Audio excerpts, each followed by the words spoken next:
Hi, Heather. Hey, Great to talk to you. How are you today?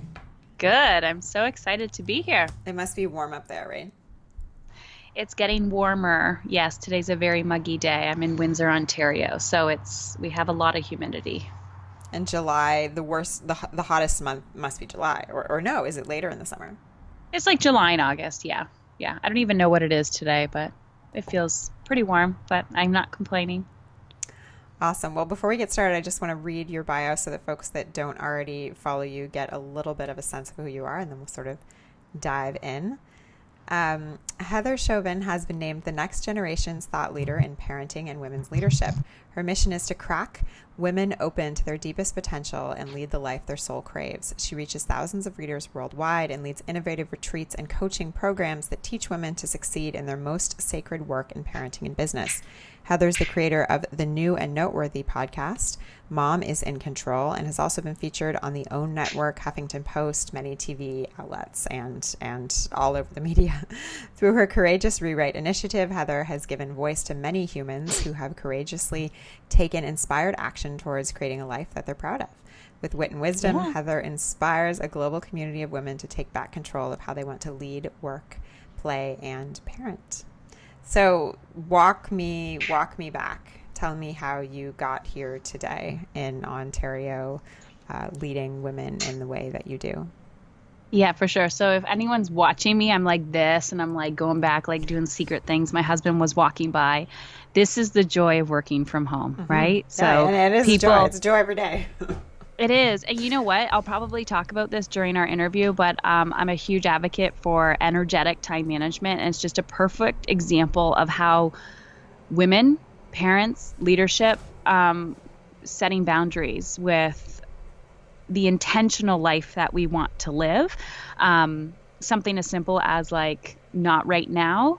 5 years ago, 6 years ago, I remember using the analogy of my office, and it was a dumping ground. Like I had this little space in the house. It was like a closet.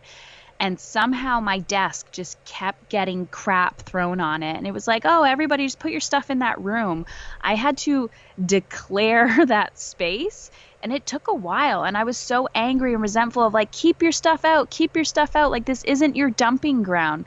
And then I realized that this was a true representation for the life that I was living and how I was showing up in my life. But I didn't know any other way, because what are we taught as women? Like give, give, give, give, give, and never receive to yourself, right? I mean, there's so many aspects to my story, and I talk a lot about this on my podcast, Mom is in Control. But the interesting part of like where I got to where I am today is I used to be a social worker in child protection and work in a government agency, and I worked with families trying to understand their children's behavior.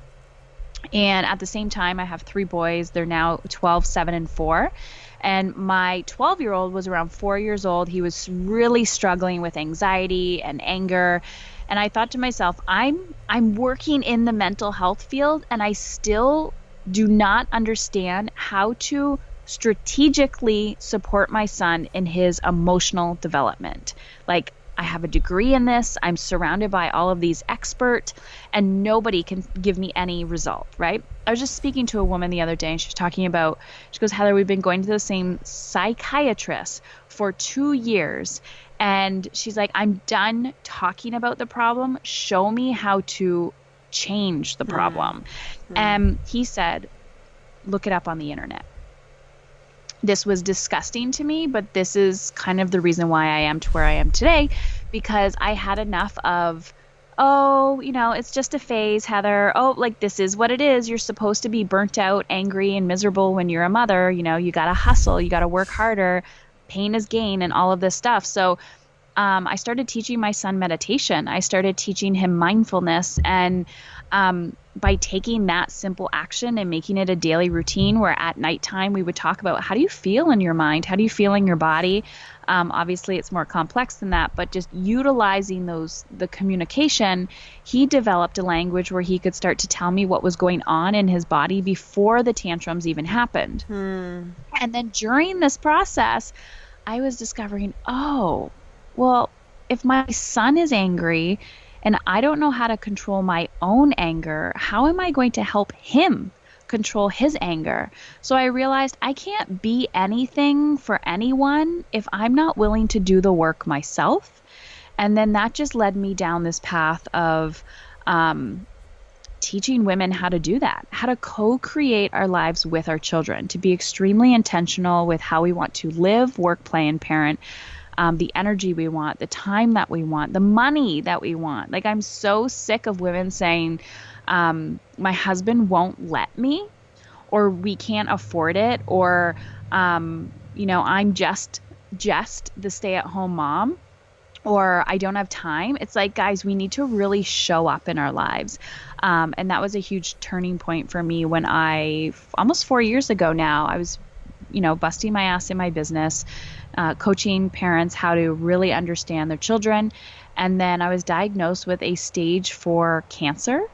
And I put my health on the back burner to the point, like, I knew I was sick for a while, but I put it on the back burner so long that I had no other choice but to finally look at what I was terrified of, which was getting sick.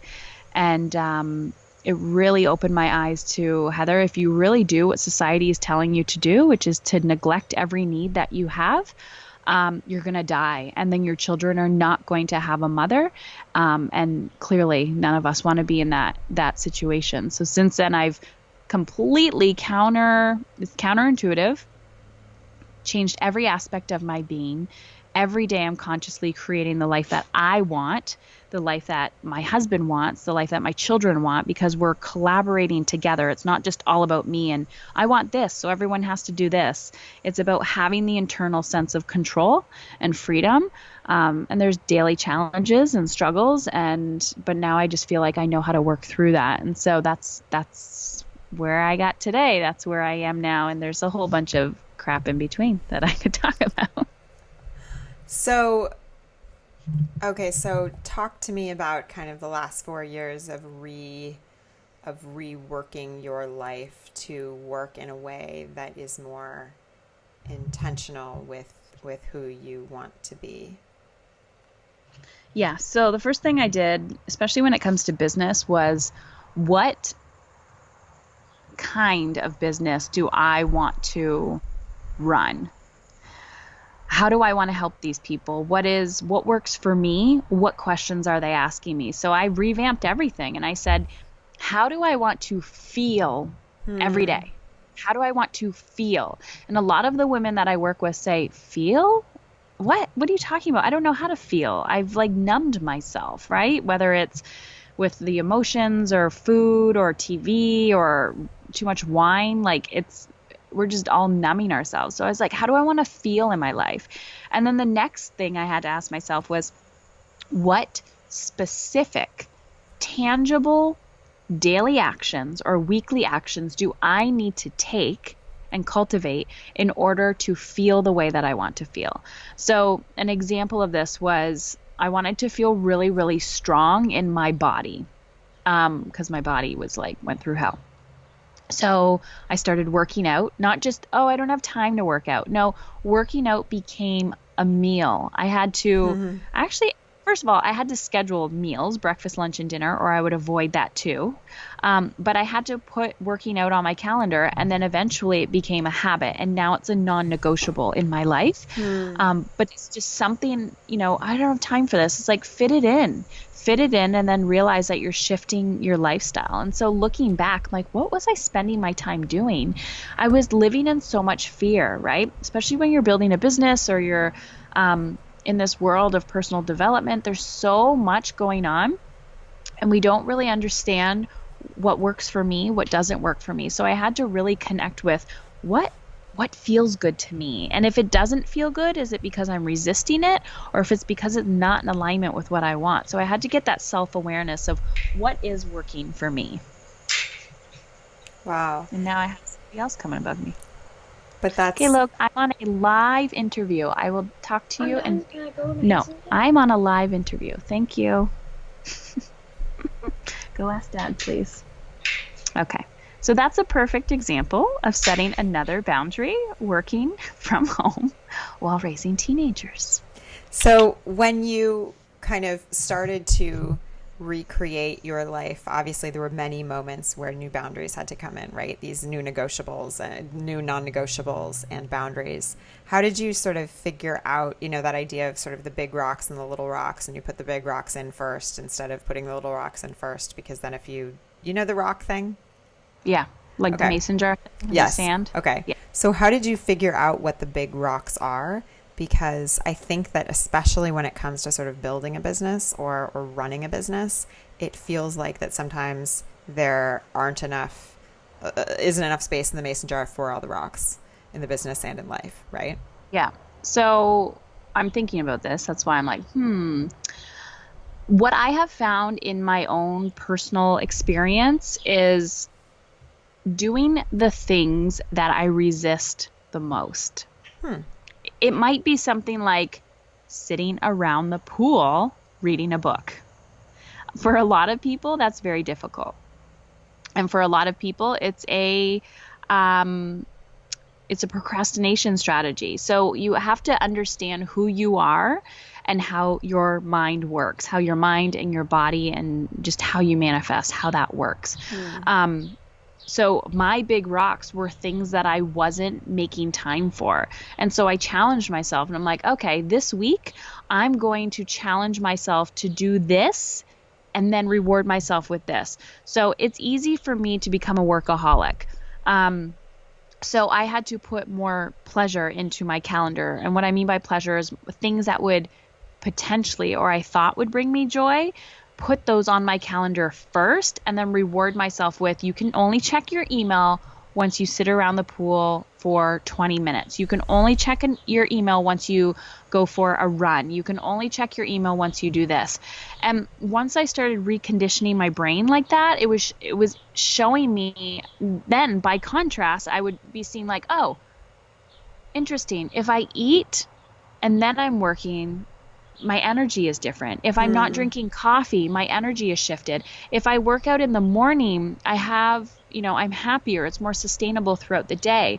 And then you have to sit with that discomfort of like, oh my God, I don't have enough time. Oh my God, oh my God, oh my God. I'm just sitting with that while I'm still taking the action that I don't want to take, that I'm resisting. And so once I did that, everything just shifted and that made all the difference. Wow. So did your vision of what success is for you also change, during this period of extreme illness? Well, yeah. And I think for a lot of us, success is defined as what we perceive everybody else to perceive as success. Which is money and material items. And then realizing once you acquire more of that, the happiness doesn't come, the joy doesn't come, the ease does not come if it's not in alignment with what your soul craves. So success to me was waking up every morning and not dying. That was a huge success at the beginning. Success now is waking up feeling, success is not losing my shit during the day and burning myself out. That is success to me. Managing my energy, because I talk about something called energetic time management, managing my energy in alignment with how I want to feel. And then at the end of the day, reflecting on that and going, you know what, today was a really good day. Like I'm taking care of myself. I'm taking care of my children. Everything's running smoothly. And I can actually look up and hear the birds and go, oh my God, that's amazing. That's so cool. That's success to me. And when I'm in alignment with that, money flows. And I know it's cliche and all that bullshit, but like, I don't focus on the money as much anymore because I'm not in that scarcity mindset. And because of that, I'm still taking action and I have the systems and strategies in place. It's not about, I have a vision board or I'm just crossing my fingers going, oh my God, I hope it comes. Please, please, please. I hope it comes. I have the vision, I have the strategy, I'm taking action, but I'm not focused on it because that is not where I get my power. I don't get my power from material items anymore. I get my power from, feeling the internal sense of freedom and commitment. And that comes with the quality of relationships, the quality of clients I attract, the quality of, the way that I treat myself. Like a perfect example, when my son just walked up here, he's going to get a little talking to after, but that was very disrespectful. He knew that I was on this space, right? Mm-hmm. And so he crossed a line. I'm not going to yell at him. I'm not going to scream at him. But what I'm going to say is, do you understand what just happened there? It's a teachable moment. Mm-hmm. In the past, I would have been like, oh, kids will be kids, right? Like, oh, there they go again. No, that's a teachable moment to show that this is sacred space. My time and energy is focused on you and giving of service to the women and men that are listening to this conversation. And he thought his need to go to his friend's house because, he ate breakfast and decided to wake up at 1 p.m. was more important than this. And so what he did was unconsciously or consciously disrespected my space. So in order to feel in alignment with how I want to feel, I'm just going to have a chat with him and be like, hey, let's talk about what just happened. And I'm going to express how I'm feeling, and he'll express how he's feeling. And together we'll co-create what just, he'll learn what just happened. But this is what I'm talking about, where it comes to how can I speak to my children that are in alignment with how I want to feel, instead of saying, hanging up and then going and screaming. It's like, no, I'm going to deal with the rage that's bubbling up inside of me right now. And I will talk to him in alignment with how I want to feel. And so that is success to me, to be able to go, sweet, teachable moment, success. It has nothing to do with who other people think I should be. It's how I want to be and the action that I'm taking in alignment with that. So how do we figure out how we want to feel? Because I think some people, upon hearing that idea, will immediately say, well, we all want to feel great, right? Isn't that how we all want to feel? Great, good. Mm-hmm. Yep. And I think that's a great answer. I walk people through this process in my Mom is in Control Mastermind. So number one, and people can write this down if they want, you have to know what you want. I'm a huge fan of Danielle Laporte's work and the Desire Map. That is a great book to get to start. But what I do is, what do I want? Write it down on a piece of paper. What do I want? These are the soul desires. They could be egotistical. They could be whatever. Who cares? Write it down. If you're like, right now I want a massage, I want a nap, I want a bottle of water, just keep writing down what you want. I want to itch my nose. I want to jump in my pool. I want to go talk to my son. I want a vacation. I want new clothes. Like, I'm just randomly saying things now, but you keep writing down what you want. And then, and this is, again, I got this from Danielle Laporte. Why do you want that bottle of water? Well, because I want to feel nourished. I want to feel healthy. Awesome. Write it down. Healthy. Why do you want that new outfit? Well, because like none of my clothes fit and I want to feel comfortable in my own skin. Write it down. Comfortable. Example. Why do you want to go have that vulnerable conversation with your child? Because I want to feel respected. Okay, cool. Right? Respected. So then you get your core desired feelings. Your core desired feelings are healthy, respected, and comfortable, because I just said, why do you want these things? So then I have to ask myself, okay, cool. Like, I can drink water. That's one step. But what else makes me feel healthy? Working out. Spending time outside in the sun, talking to like amazing, like-minded people. Great. What will allow me to feel respected? And then you go through that list, and then so I just told you these answers for myself. So then I have to take action on that. I have to take action on exercise. I have to take action on surrounding myself with like-minded people. I have to take action on spending time in the sun. And if I'm not honoring that part of myself, life will continue to be in, the hamster wheel that it is, right? So what I do is I put these specific things on my calendar. And once I do that and follow through with it, by the law of consistency, I see, oh, cool. Yay, I'm doing these things. I'm feeling healthier. And then you become addicted to that feeling. And then you just don't have time for the old bullshit anymore. And then that's how you shift your mindset. That's actually how you rewire your brain, and you attract more of what you do want in your life. But during this process, it's not easy, right? Like, I could talk about this. During that process, sometimes you're letting go of relationships that just aren't working anymore, friendships. I don't really drink, so therefore I don't hang out in social situations where it's surrounded by booze. I'll go to parties and events that have alcohol, but if it's everyone's praising themselves on how hammered they can get, that's just not in alignment with what I want anymore. So I don't do that anymore, which means you lose relationships. Working out, I love it. I love the community. So I spend more time hanging out with those people, with my children, how we play together, how we interact together. Video games and electronics are not a big part of our lives. So we hang out with other people who are in alignment with going for walks and doing nature things together, not having play dates with the kids and just sitting in front of the TV or playing video games together. So you see that the actions, that's how you figure out what you want and then take action on it. You have to ask yourself and sit with yourself. I love it. Can you talk to me a bit about this idea of energetic time management? And I'm particularly interested in sort of how it connects to online business and in being, a blogger and podcaster like you are, and living in this digital space.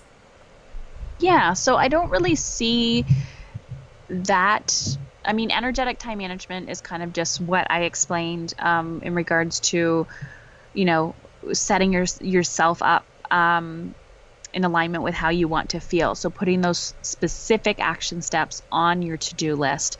I'm a huge fan of the Passion Planner. So when it comes to the online space and podcasting and all of those things, I just make sure that these things are in the flow feels good, right? So I'm not hustle all the time online. And I noticed that if I sit at the computer for too long, I'm getting a little cranky and things are happening, so I have to walk away. So when you're in one specific space and everything's happening to you, right? Because a lot of things, I could talk to clients all day. I don't have to get up and travel and go anywhere.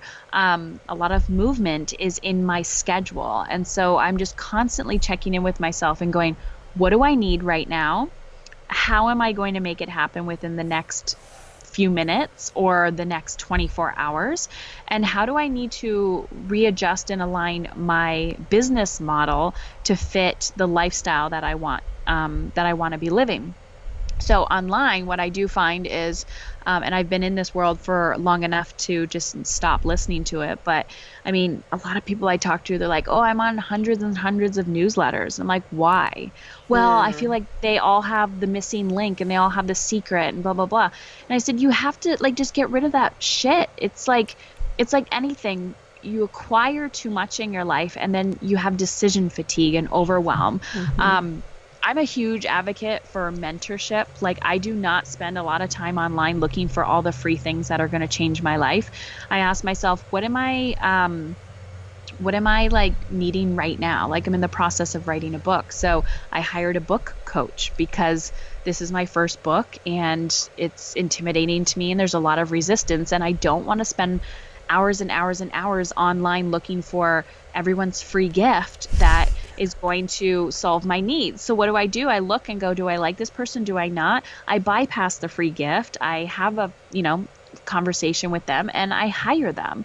But what I do find is people just get too bogged down with not trusting their gut and getting sucked into funnels. And it's let go of everything. Ask yourself, what do I need right now? What am I craving? And then seek that out. My podcast, people are like, oh my God, I get so much value from your podcast. I'm like, great, that's awesome. I listen to podcasts, right? But if you're listening to 5,000 podcasts looking for everyone's secret, the secret is ask yourself what you need, find it, and take action on it. But the truth is, a lot of people don't take action, and then they just get sucked in doing mindless tasks that are eating up their life, and then they wonder why they're miserable, angry, and depleted. So it's all about high leverage action, and then let the rest go. And that's really hard for people.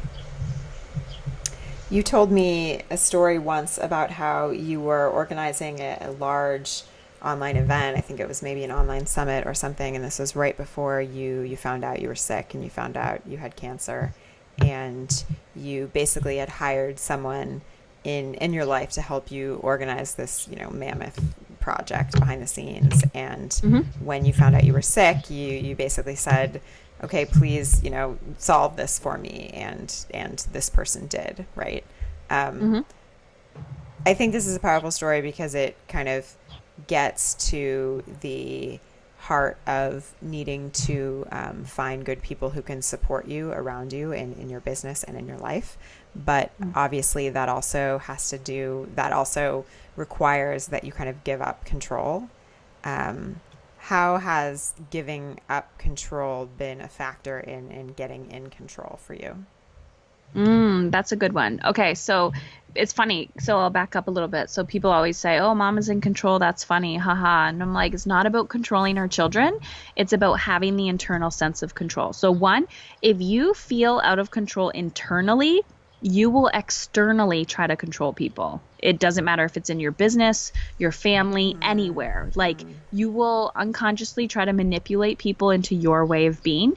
And you can have that type A, logical, like it needs to, black or white, I need it my way person, or you can have that. But if you have that self-awareness to go, oh, there it is again. Okay, yeah, like I'm just going to allow this to be. That's one thing, right? It's another thing to try to control or micromanage. But yeah, it's about hiring the right team. I have no idea why people like, oh, I don't want to hurt their feelings. I feel bad. And I'm like, that's why we have like probation periods, right? So you have to have the right team around you. I've had one person on my team for like the past 4 years. I have multiple other people on my team as well, but like they're not as like, big everyday people.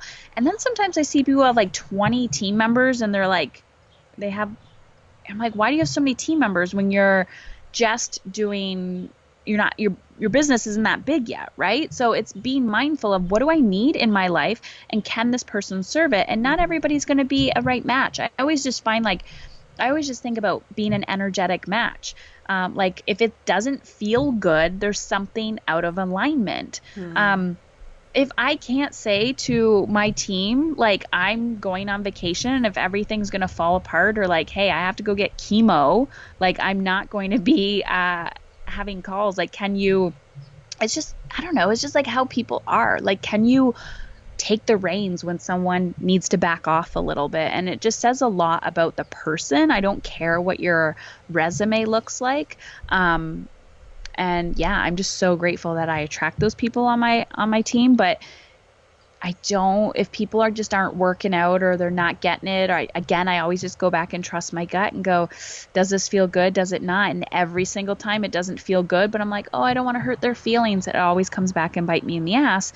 So now I just, I go, what do I need? Can this person solve this problem? Cool. They've solved that problem. And then if they choose like after 30, 60, 90 days, they're like, oh, I can't really solve your problem anymore. That's totally fine. Our relationship was short. It was sweet and you served a purpose. And some people will come into our lives for longer periods of time and want to be, the COO and the, co-partners with you. And other people will just say, no, I just want to dot your I's and cross your T's, or I just want to send this specific email and I'm not willing to do anything else. Then that's awesome. But you just got to be willing to say, you're really good at this, not at this. This is what I'm looking for. So either you can help me or you can't, but I still got to be looking for other people. So that has really helped me. Relinquishing control isn't so much about, it's just, again, working on myself and realizing that other person can fail miserably, but I have to be willing to let them fail to figure out if it's a good fit. I love that, the idea of letting someone else be willing to fail to figure out if it's a good fit. Yeah. And that's hard to do, but that's how you create independence in people. And that, like, it goes back to parenting as well. If I'm not willing to let my children like fall and get back up, they're never going to learn how to walk by themselves if I'm constantly showing them how to do it, but not allowing them to teach themselves. Right. So how do you approach the idea of balance while you're still building a business and you're still kind of making the steps to get to the place you want to be? Okay, so one, I think, can I swear on here? Yeah. Okay, balance is bullshit. So I believe balance is like that moment of bliss. Or if you've ever done a yoga class and you're like, this is the greatest yoga class, you're in Shavasana, you have an outer body experience or something, and it's there for 10 seconds and then it's gone. That's what balance is. And so when people are trying to like, that is their ultimate goal is I need to constantly be balanced, that's exhausting. Absolutely exhausting. And I don't want to say you need to be, you need to be okay with messy. It's such a fucked up, messy journey, building a business and being an entrepreneur. And you're constantly building your business. If you're not building your business, you're going to be flatlining, you're going to be stagnant. If I'm not building, I'm leveraging. It's like, it's a constant growth. It's like the human experience. Like this isn't just a little flower that's only going to grow this big. It can grow and multiply and then a whole field, right? So your business is constantly growing, constantly evolving. So for me, it's the word I use is alignment. And is this enough? Am I enough? And I'm always going back to the tools that I teach, which is energetic time management. Am I in alignment with what I want? What am I feeling? And so lately, right now, I've been reflecting on, there's this big transition coming, like this big growth, and I can just feel it. I know that. So I ask myself, what do I need to do today to prepare myself for that bigger growth that happens? And then I take those small action steps. But I'm a huge advocate of like completely unplugging as well, whether it's for a week or a weekend. Like if you have to like lock your computer in the trunk of your car or bring it to your neighbor's house and say, do not let me come back over and take this from you. Give it to me on Sunday night when I come back and ask, and, you know, just giving your phone to them. You will be so uncomfortable, but I'm telling you, it's a detox. And underneath the detox is the space of clarity. And you have to feel the discomfort in order to get to that freedom. And that has been a big game changer for me as well. And I've put myself in those situations multiple times. And I always know, again, it goes back to what you resist will persist and get bigger. Just go towards the resistance, bite your tongue, and learn to live. Because if you don't, you're going to die going, shit, this really sucked. I busted my ass for what? I can't bring all this money with me. You know, I can give it away and do all those fun things. But if you're not feeling the joy and contentment while you're growing your business, you know, it's not going to be that bright on the other side of the tunnel when you're like, oh, now I'm just angry, miserable, and burnt out. I love it. Heather, this has been awesome. Can you sort of tell people what you're really focused on these days and where people can learn more about you? Yeah, I'm focused on driving myself crazy, attempting to write a book. And when I say driving myself crazy, it's just because I'm at the forefront right now of, I feel like I'm just learning a new language, because I say I'm not a writer, but I write a lot of email copy, blogs, all of that stuff. It's just a new language for me to express myself in book format. So I'm embarking on that journey. I also have my Mom is in Control Mastermind, which is my signature program. And that's where I hold women accountable to the life that their soul craves while they want to be the parents that they want to be. And so I show them how to do this through coaching while I'm coaching them, but also through teaching in modules and stuff, so they can do that, but they're also getting me step by step through the way. And it's a beautiful community as well. And podcasting, I'm always sharing my experience and trying to give tangible, specific, action-oriented advice and strategy. So they can check that out at Mom is in Control. My website's getting redone, so they can find it on iTunes. I love it. Thank you so much, Heather. Really, really appreciate your time. Thank you. And I love what you're doing, because it is so needed, Claire. I agree.